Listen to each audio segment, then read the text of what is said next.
하나님의 말씀은 고린도전서 12장입니다.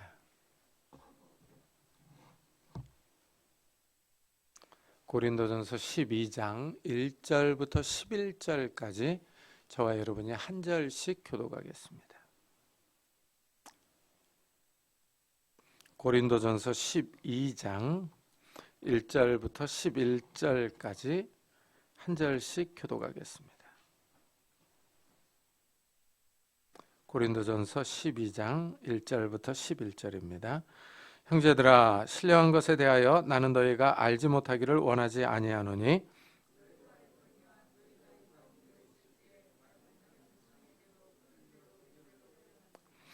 그러므로 내가 너희에게 알리노니 하나님의 영으로 말하는 자는 누구든지 예수를 저주할 자라 하지 아니하고 또 성령으로 아니하고는 누구든지 예수를 주시라 할 수 없느니라. 직분은 여러 가지나 주는 같으며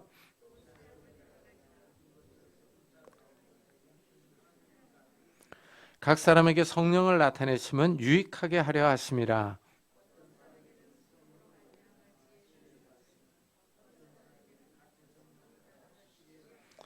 다른 사람에게는 같은 성령으로 믿음을, 어떤 사람에게는 한 성령으로 병 고치는 은사를,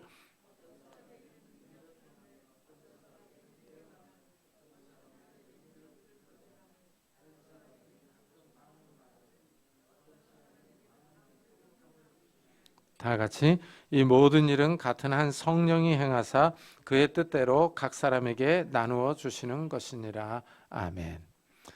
1900년 이후로 이 세계 교회 역사의 가장 큰 변화는 은사주의 운동입니다. 우리나라에서는 순복음교회로 잘 알려졌습니다. 이 순복음교회는 방언과 신유와 같은 성령의 은사를 강조합니다. 이 순복음교회가 급속도로 성장해서 큰 주목을 받았습니다. 서구 사회에서도 기존의 교회들은 침체하여 가는데 은사를 강조하는 은사주의 운동을 하는 교회가 급속도로 성장을 했습니다. 우리나라에서는 조영기 목사님이 이끄는 여의도 순복음교회를 중심으로 순복음교회가 크게 성장해서 이 장로교회에 영향을 미쳤습니다. 이 장로교회 예배는 상당히 조용했었어요. 그런데 순복음교회는 큰 소리로 기도하며 박수치고 찬양합니다. 이런 예배 방식이 조용했던 장로교회에 큰 영향을 미친 겁니다. 옛날 고신교단의 교회들은 장로교단의 교회보다 더 엄격했어요.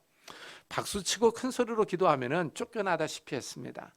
고신교단에 속한 교회에서 방언으로 기도하면 교육자들이 와서 조용히 기도하라고 주의를 주곤 했습니다. 상당히 근엄하고 엄격했어요.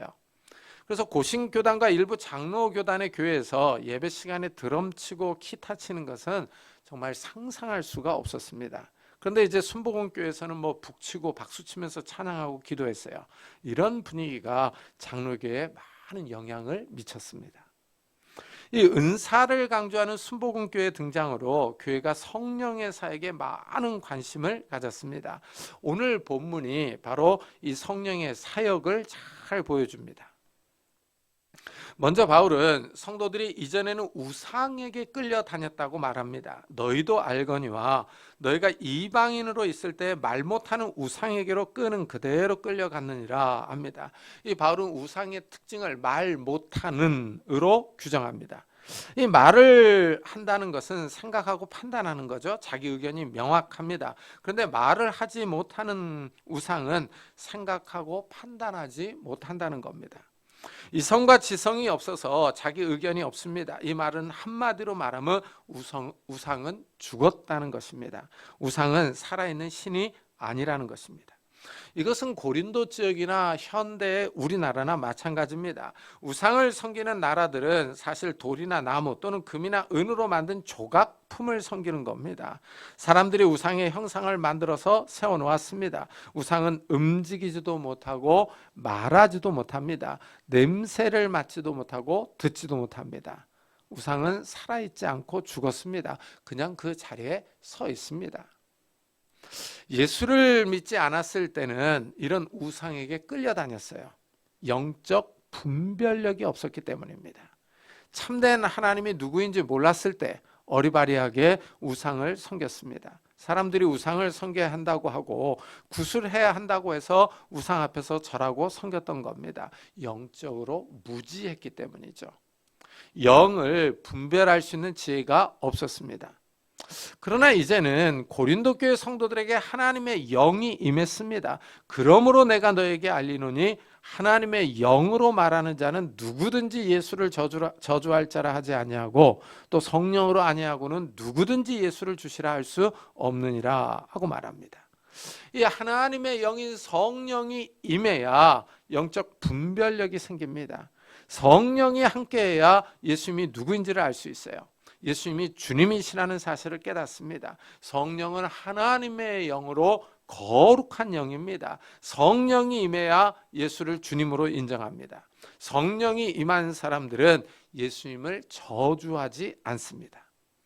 예수님을 개인의 구주로 믿기 때문입니다. 성령으로 거듭나기 때문입니다. 성령으로 거듭난 사람들이 예수님을 하나님의 아들로, 구세주로, 만왕의 왕으로, 만군의 주로 고백합니다. 한마디로 말하면 성령이 임하지 않으면 예수를 믿을 수가 없습니다.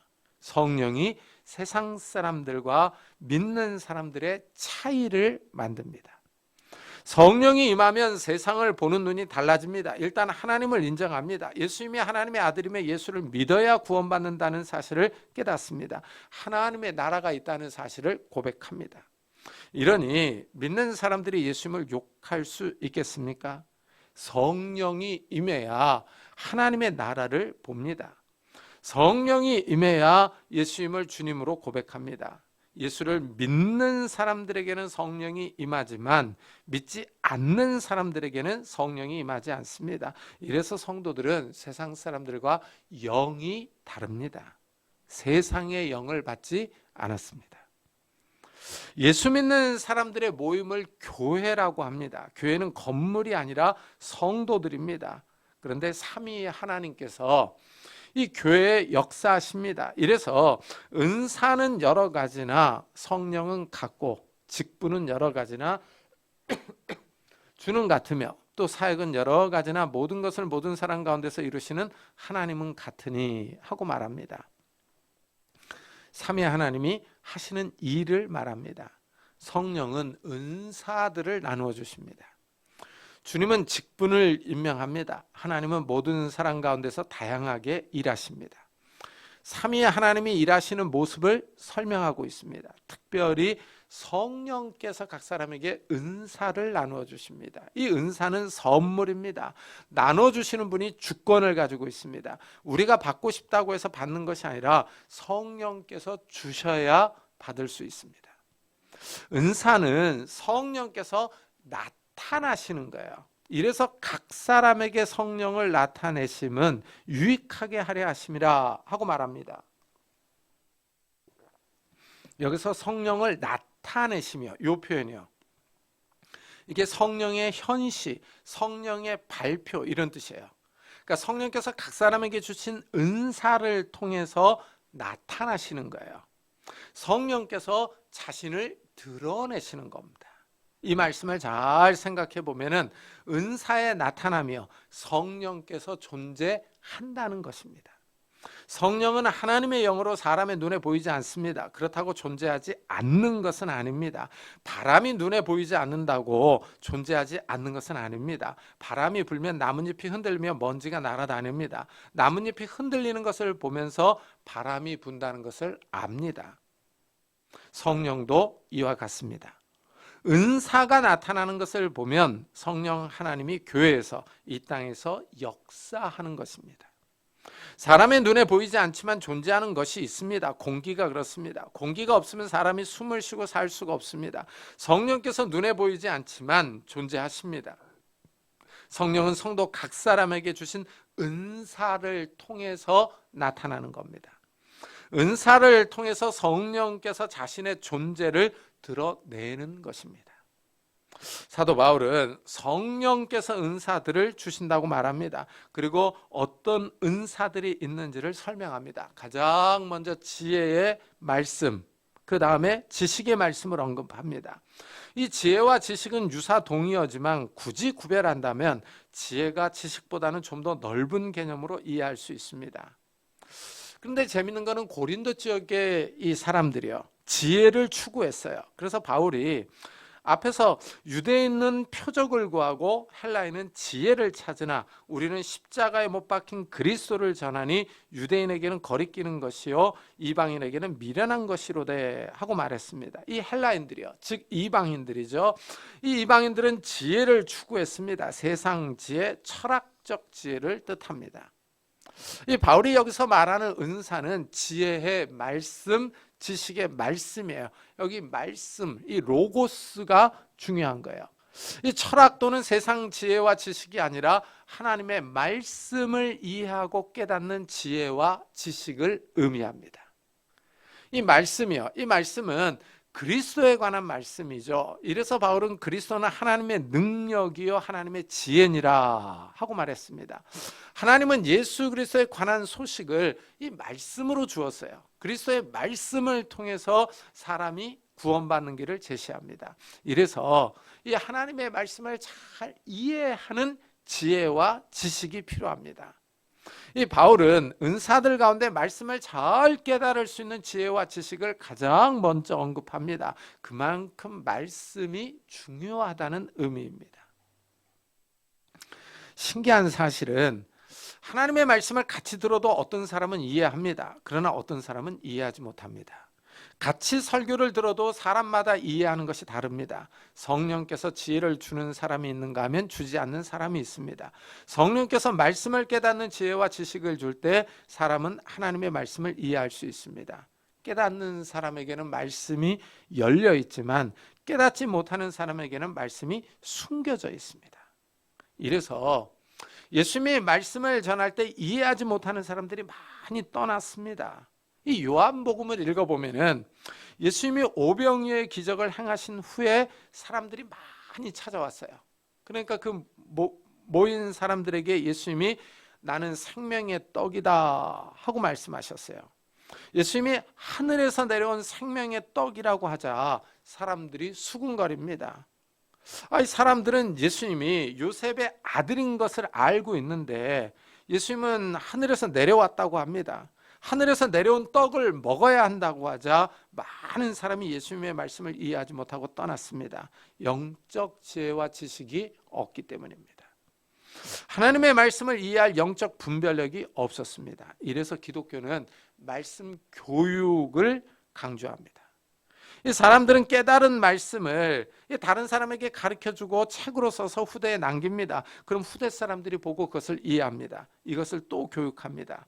이래서 이 교회는요, 이 신학 대학원이 있어요. 신학을 가르치는 학교가 있습니다. 유럽에 가보면은 정말 이런 학교들이 오래됐어요. 이 말씀의 지식을 전수하는 거죠. 제가 신학생 때에는 이 성경을 제대로 가르쳐주는 교수님들이 부족했어요. 그래서 신학대학원에서 공부는 했지만은 더 배우고 싶었습니다. 그래서 저도 네덜란드로 유학을 갔어요. 그곳에 갔더니 교수님들이 히브리어 성경을 펴놓고 읽으면서 가르쳐 줍니다. 공부가 되게 힘들었지만 너무나 행복한 시간이었어요. 이 교수님과 같이 히브리어를 읽고 영어나 이제 네덜란드어로 번역을 합니다. 그러면 교수님이 제 번역이 옳은지 틀렸는지를 알려줍니다. 그래서 히브리어 해석을 가르쳐 줬어요. 이렇게 신학 교육을 받는 거예요. 지식의 말씀이죠. 이래서 신학대학원에서 학생들에게 언어들, 헬라어나 히브리어 이런 걸 가르치고 기독교 교리나 로마서나 신명기와 같은 책들에 대해서 자세하게 가르쳐 줍니다. 하지만 신학을 배우는 일은 쉽지 않습니다. 이 지혜와 지식은 정도 차이가 있어요. 정도 차이가 있어서 학생들의 수준이 천차만별입니다. 모든 사람이 다 뛰어난 지혜와 지식의 은사를 받지는 않았습니다. 바울은 또한 믿음을 은사로 말합니다. 이 믿음은 예수를 믿는 일반적인 믿음이 있는가 하면은 이적과 기적을 일으키는 이 은사로서의 믿음이 있어요. 여기서는 이적과 기적을 일으키는 은사의 믿음을 의미합니다. 믿음이 참 신기합니다. 아무리 믿어보려고 해도 잘 믿어지지 않을 때가 있습니다. 성령께서 믿음을 주실 때 그 믿음을 통하여 역사를 일으키는 거예요. 성령께서 어떤 사람에게는 병 고치는 은사를 줍니다. 신유 은사죠. 신기하게 기도하면 병이 낫습니다. 이 모든 사람이 다 낫지는 않지만 병이 치유되는 사람들이 있어요. 그래서 옛날에 현신의 권사님이 신유 은사로 아주 유명했죠. 신유 집회를 하면 엄청나게 사람들이 몰려왔습니다. 조용기 목사님은 말할 것도 없습니다. 아프리카에서 집회한 동영상들을 보면 정말 역사가 많이 일어났습니다. 이 병 고치는 신유 은사와 함께 능력 행함을 같이 묶을 수 있을 겁니다. 성령께서 어떤 사람에게는 예언함을 주기도 하고 어떤 사람에게는 영들 분별함을 주십니다. 어떤 사람에게는 방언을 주시고 방언 통역하는 은사를 주기도 합니다. 제가 이제 전도사 때요, 저도 이제 이런 은사에 관심이 많았습니다. 근데 이제 같이 학교를 다닌 할머니 전도사님이 한 분 계셨어요. 머리가 허연 전도사님이 신학교를 들어왔어요. 근데 이분이 기도를 얼마나 많이 하는지 40일 금식 기도도 합니다. 그리고 이제 이분이 영적 경험이 되게 많은 거예요. 그래서 이분과 철학 기도를 같이 많이 했어요. 근데 이제 이 할머니 전도사님이니까 이제 능력이 있으니까 아마 기도해 달라고 성도들이 요청을 해요. 그럼 이제 가서 예배를 드려야 되는데 할머니 전도사님이니까 설교를 잘 못하잖아요. 그러니까 저한테 와서 김 전사, 그러면서 저를 이제 불러요. 그러면서 설교를 해달라고 합니다. 그럼 이제 가서 이제 제가 설교를 해줘요. 그럼 이제 이 할머니 전도사님이 이제 치유 기도를 해주곤 했어요. 그래서 이 할머니 전도사님이 뭔가를 많이 봅니다. 그리고 방언도 하고 치유 기도를 해요. 근데 이 할머니 전도사님이 또 이 교회를 합니다. 그러니까 이제 기도원 같은 교회를 했어요. 그래서 평일에 그 교회에 가서 철야를 하면서 이 기도를 자주 하곤 했습니다. 근데 이제 이 할머니가 이 영적 은사들이 많으니까 이제 그 교회에 기도하러 오는 분들이 있더라고요. 기도하는 팀들이. 근데 보니까 이 순복음교회 여전도사님들이 많이 오시더라고요. 이분들이 와서 기도하는데 아주 열심히입니다. 아주 셉니다. 이 양반들은. 얼마나 큰 소리로 기도를 하는지 아주 열심히 해요. 그리고 다 방언을 말해요. 너무 재밌었어요. 같이 다 기도를 하면은 이 여전 사람들이 다 방언을 얘기를 해요. 저만 한국어로 세게 기도를 했던 기억이 나요.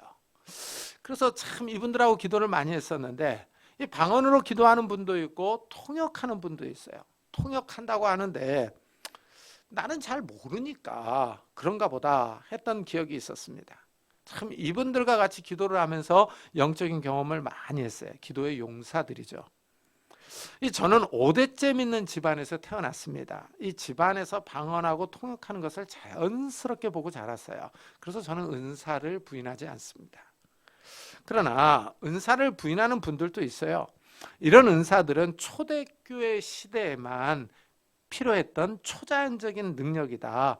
그러면서 현대교회는 더 이상 필요하지 않다 하고 주장하는 분들이 있어요. 이렇게 주장하는 신학자들도 있습니다. 그래서 우리 교단이 영향을 받은 미국 신학교들이 있거든요. 그 미국 신학교의 조직 신학 교수와 신학학자들이 이 현대교회의 은사는 중단되었다. 이렇게 주장들을 했어요. 그래서 그런 주장들이 우리 학교에 들어와 가지고 우리 학교 교수님들 가운데 그렇게 가르치는 분들이 있었어요. 그래서 이제 학교에서 보면은 토론이 일어나는 거예요. 한쪽은 영적인 은사가 있다. 이쪽은 없다. 그럼 막 토론이 일어납니다. 이제 좀 토론하는 거 보면 재밌죠. 싸우니까 일단은 싸움 구경이 또 재밌지 않습니까? 그래서 이제 그런 토론이 일어나면은 다 몰려와가지고 이렇게 구경들 하느라고 재밌었습니다. 그래서 제가 학생 때는 이 성령 논쟁이 많았어요. 학생 때. 그래가지고 교수님들끼리 이렇게 이제 붙지 않습니까? 그러면 학생들이 우르르 몰려와가지고 다 구경하고 들어보곤 했던 기억이 납니다. 방언을 한다고 해서 이 무질서한 건 아니죠. 무질서한 건 아닙니다. 어떤 무아지경에 빠져서 정신이 없는 상태가 아닙니다. 황홀경을 체험하는 신비로운 세계가 아니죠. 방언으로 하나님께 기도하는 거예요. 그래서 이 방언 기도를 하는 분들을 들어보면은 어떤 분들은 일본어 하는 것 같기도 해요. 또 어떤 분은 중국어 같기도 합니다. 어떤 분의 방언 기도를 들어보면 전혀 알 수 없는 언어이기도 합니다. 정말 신비롭습니다. 그래서 어떤 분은 방언으로 기도하는데 아주 세게 기도하는 분들이 있어요. 그리고 또 가만히 들어보면 같은 말을 계속 반복하는 것 같기도 해요. 근데 또 어떤 분들은 차분하게 조용한 방언으로 기도합니다. 옆에서 들어보면 아주 아름다운 음악 소리 같기도 해요. 방언이 하나만 있는 것은 아닙니다. 여러 가지 방언이 있어서 그렇습니다. 참 외국어를 배우지도 않았는데 이 기도할 때 신기하게도 외국어를 해요. 그래서 이런 다양한 은사를 성령께서 나눠주시는 거예요. 이 모든 일은 같은 한 성령이 행하사 그의 뜻대로 각 사람에게 나누어 주시는 것이니라. 그렇죠? 그러니까 성령께서 전적인 주권을 가지고 각 사람에게 은사를 나누어 주는 겁니다. 그리고 이 은사를 통해서 성령께서 존재하신다라는 것을 드러내는 거예요. 드러내는 거. 그러니까 참 이 옆에서 방언하는 분들의 기도를 들어보면은 아, 성령께서 지금 나타나시는구나. 이런 의미가 담겨져 있는 겁니다. 참 신기하지 않습니까? 이래서 기독교는 신비적 체험들이 있어요. 그래서 또 이쪽으로 또 몰입하는 분들이 있습니다. 이쪽으로 몰입하면 이제 신비주의로 많이 나가는 거죠. 그러니까 이게 균형이 있어야 돼요. 균형이 잘 잡혀야 됩니다. 그래서 이게 너무 또 이 영파로만 몰려가면 이상하게 되는 분들이 있어요. 그래서 참 나중에는 영 이상한 소리를 해요. 내 안에 성령님께서 계시고 예수님이 계시니까 내가 예수다. 뭐 이런 이상한 소리를 하는 사람들이 있어요. 또 보면요. 그러니까 이게 균형이 맞지 않지 않습니까? 이 말씀에 저희가 없으면은요, 이게 영적인 체험들은 주관적이잖아요. 주관적. 그러니까 이 주관적인 것들이 우선순위가 되면은 이게 이상해지는 거예요. 그러니까 하나님께서 이 말씀을 주신 이유가 뭡니까? 이게 객관적인 기준이에요. 객관적인 기준. 그래서 이 말씀과 개인의 영적인 체험들이 균형 있게 가야 됩니다. 그래야지 균형 잡힌 올바른 신앙생활을 할 수 있는 거예요. 오늘 바울이 은사들에 대해서 설명을 해요. 근데 계속 읽어보면 이 은사를 사모하라 그러죠. 사모하라. 자, 이래서 이 은사를 주시는 성령께 기도하라 이런 의미입니다. 하나님이 우리 성도님들에게 은사를 풍성히 주셔서 이 개인의 신앙이 자라고 교회에 큰 유익이 되었으면 좋겠습니다. 성령의 은사를 사모하는 성도님들이 되시기를 예수 그리스도의 이름으로 축복합니다.